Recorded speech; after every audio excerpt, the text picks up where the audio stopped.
première formation positionnement et développement des compétences, on n'avait pas préparé ces diapos sur l'entretien parce que je pense on faisait l'hypothèse que comme ils font des entretiens d'évaluation en UC, comme il y a les accompagnateurs en VAE, je pense qu'on les imaginait plus aguerris.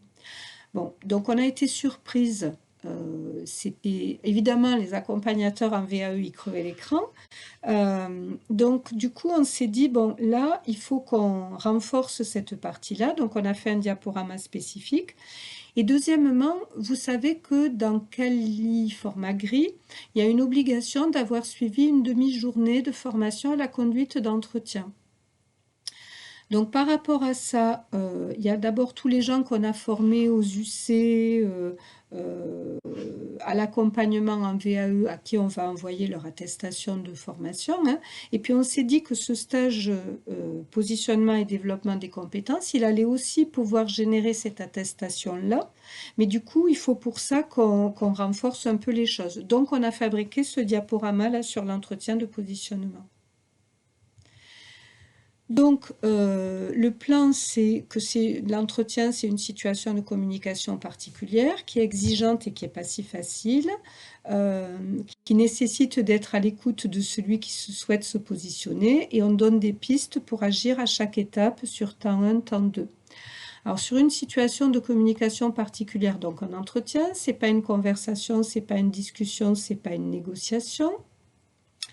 Donc, on reprend la définition de Vermeersch, c'est un ensemble de pratiques d'écoute basées sur des grilles de repérage de ce qui est dit, donc on cherche à repérer les acquis, des techniques de formulation de relance, c'est-à-dire des questions, des reformulations des silences, qui visent à aider à accompagner la mise en mots de l'expérience, en relation avec des buts personnels et institutionnels divers.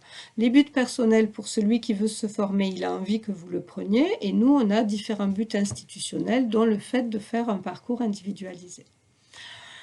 Alors, c'est compliqué. Alors, c'est exigeant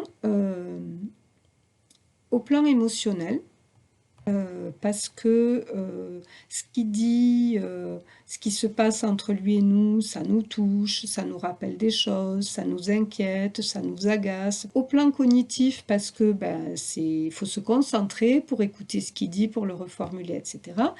Et puis aussi au plan perceptif, puisque en permanence, il faut être attentif à ses gestes, à se dire, ah bon, là, il me suit plus, il est perdu, là, il est inquiet, là, il est... Donc, en permanence, on cumule ces trois plans, quoi. C'est quand même compliqué, un entretien à mener. Après, c'est difficile à cause des écarts, bon, la classique, entre ce que je veux dire, ce que je dis, ce que l'autre entend, ce qu'il comprend, ce qui répercute, ça fait des écarts, donc c'est toujours difficile, mais ça c'est valable pour toutes les situations de communication. Ensuite, c'est difficile à cause de nos attitudes, donc l'attitude d'évaluation. Vous êtes certain de maîtriser la taille D, l'attitude de soutien, oh là là, ça a dû être dur, tous ces travaux. L'attitude d'interprétation, c'est parce que vous ne vouliez pas quitter vos parents que vous êtes resté dans l'entreprise familiale. L'attitude de solution immédiate, mais vous ne pouviez pas plutôt louer le matériel. L'attitude d'investigation, vous m'avez dit que vous ne vouliez pas vous étendre sur la période de vos 20-25 ans. J'aimerais pourtant y revenir, un tel trou dans votre CV. Voilà, et donc, qui fait au final que les attitudes qu'on a dans l'entretien, ça ne génère pas toujours ce qu'on voudrait. Et l'attitude souhaitée, c'est l'attitude compréhensive, voilà. Mais ce n'est pas toujours facile.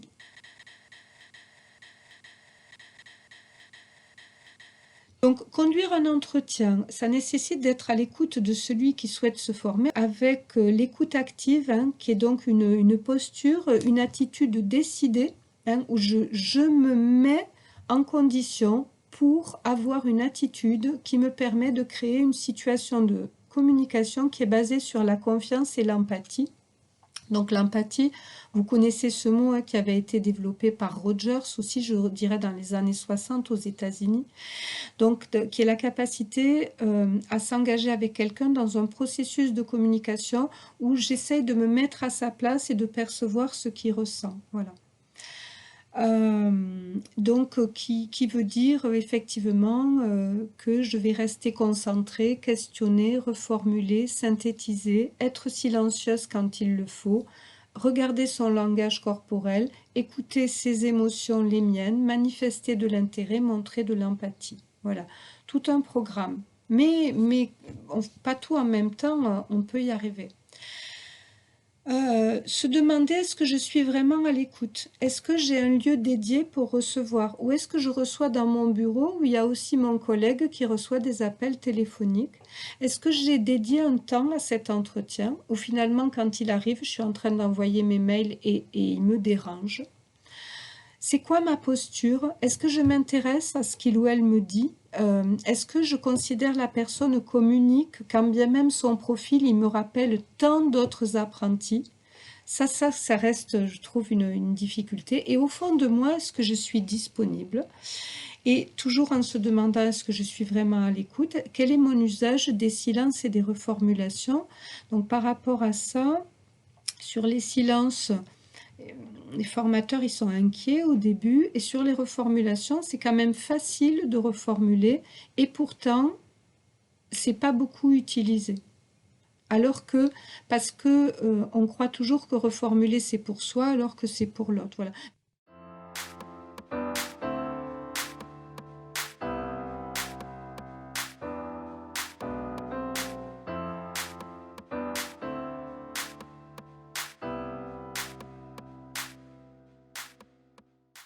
Et donc la dernière partie, donc j'ai essayé de repartir de tous les temps de l'entretien, c'est-à-dire l'accueil, c'est juste l'arrivée physique dans le CFA ou le CFPPA, l'introduction, c'est-à-dire les quelques phrases qu'on dit au début, le temps 1, le temps 2, c'est-à-dire l'analyse, la synthèse, et puis le temps pour se quitter. Donc j'ai essayé pour chacune de ces étapes de dire les buts, les points de vigilance et de donner des exemples. Sur l'accueil, hein, le but c'est que la personne ressente qu'on l'accueille, qu'on est centré sur elle. Donc je m'étais dit dans les points de vigilance, c'est que quand les gens ils arrivent au centre de formation, des fois ils ont pu rencontrer des problèmes de transport, de parking, d'orientation dans le PL, quoi.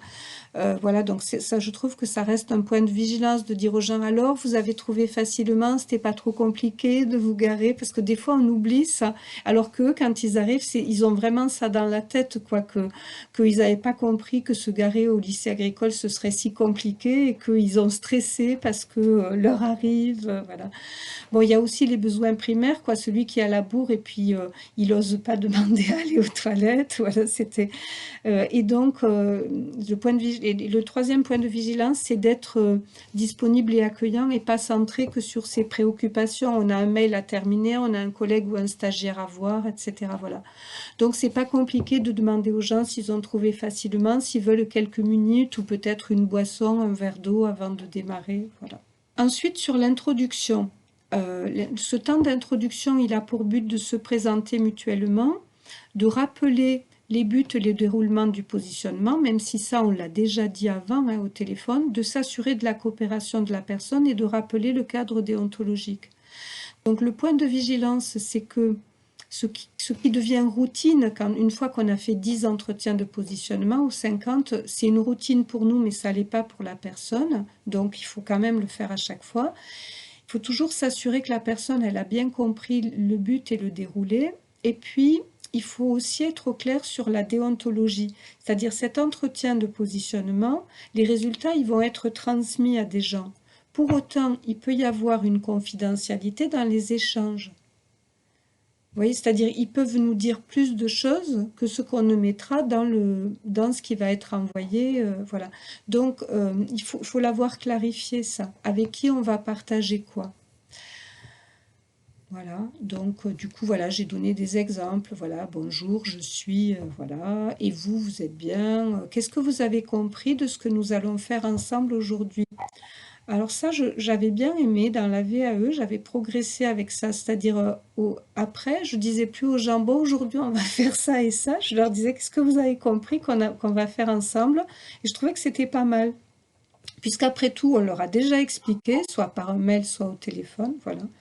Et puis après, évidemment, on reprend, quoi. On est là pour à peu près 1 heure et demie, dans le but de faire ça. Si vous êtes d'accord, on va faire ça et ça. Et puis en fin d'entretien, on fera ça. Ce que vous me direz en cours d'entretien, ça reste entre nous. Par contre, en fin d'entretien, on se mettra d'accord sur ce qui peut faire synthèse et être transmis. Il faut qu'on précise à qui, quoi. À mes collègues, à votre conseiller en évolution professionnelle, à votre maître d'apprentissage. Ça nécessite de l'avoir clarifié. Ensuite, sur le temps 1. Donc là, le but, c'est d'explorer le parcours de la personne afin d'identifier la façon dont le projet de formation est construit et de repérer d'éventuels acquis. Donc là, les points de vigilance, c'est de laisser la place à l'autre, d'être à l'écoute, de reformuler au fur et à mesure et de restructurer à la fin, de prendre des notes sur l'expérience et les acquis, sur les difficultés qu'il a et des points de vigilance. Et tout en faisant ça, se centrant sur lui, il faut quand même tenir compte du temps, c'est-à-dire on ne peut pas y passer 3 heures. Voilà, donc par exemple, on peut dire « J'aimerais que vous me présentiez votre parcours et ce qui vous amène à rechercher une ou alors cette formation aujourd'hui. » Sur le temps 2. Donc le temps 2, les buts, c'est de s'assurer que le projet de formation ou le choix de diplôme est cohérent et pertinent et de repérer des acquis.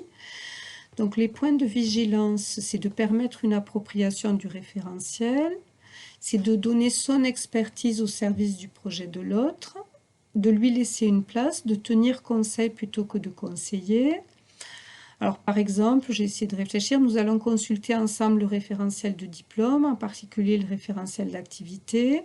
Nous allons nous assurer que cela correspond à ce que vous souhaitez valider ou à ce que vous projetez. Nous allons rechercher les recouvrements avec vos expériences. Et puis quand il y a une présomption d'acquis, ce champ de compétences semble correspondre à vos expériences. Voulez-vous consulter l'épreuve de certification? Vous sentiriez-vous capable de la passer prochainement, de la réussir? Voilà. Ensuite, toujours dans le temps 2 sur la phase de synthèse, donc on va rappeler, le but c'est de rappeler les éléments sur lesquels on s'accorde en fin d'entretien, et puis de rappeler ce qui se passe ensuite. Donc on va s'assurer de l'accord et de la compréhension de la personne et on va reprendre tous les éléments importants de l'entretien. Voilà. Donc on va reprendre, si j'ai bien compris, on a vu que vous aviez fait ça et ça, vous vouliez faire ça et ça, vous seriez d'accord de faire ça et ça, votre parcours de formation comporterait, etc., etc. Vous viendrez passer les épreuves d'eux, voilà. Et puis ensuite dire, je vais réaliser une synthèse écrite du positionnement, vous allez pouvoir réfléchir à partir de ça, me dire si je peux l'envoyer. Enfin, il faut être au clair sur ce qu'on peut dire et ce à quoi on s'engage, quoi. À cette étape-là. Et enfin, il faut se quitter. Donc, il faut mettre un terme à l'entretien. Et donc là, le point de vigilance, c'est de ne pas traîner tout en étant poli. Donc, est-ce qu'il y a encore une question, un point que vous souhaitiez aborder? Et puis, ben, on en a terminé. Je vous souhaite une bonne suite dans vos démarches et c'est fini. Conclusion sur l'entretien, c'est donc que l'entretien de positionnement, c'est une combinaison à inventer à chaque fois entre là où il ou elle est et ce que je voudrais lui demander et lui dire. Voilà, ça c'est, on peut se préparer comme on veut, mais à chaque fois, ça, on va l'inventer. Et donc, à chacun de trouver son style et de progresser une marche à la fois. Hein, on ne va pas tout réussir en même temps. Et je trouve, ce que je vous disais tout à l'heure, qu'on est au cœur de l'intelligence humaine et dans des activités qu'aucune intelligence artificielle, si puissante soit-elle, ne pourra remplacer.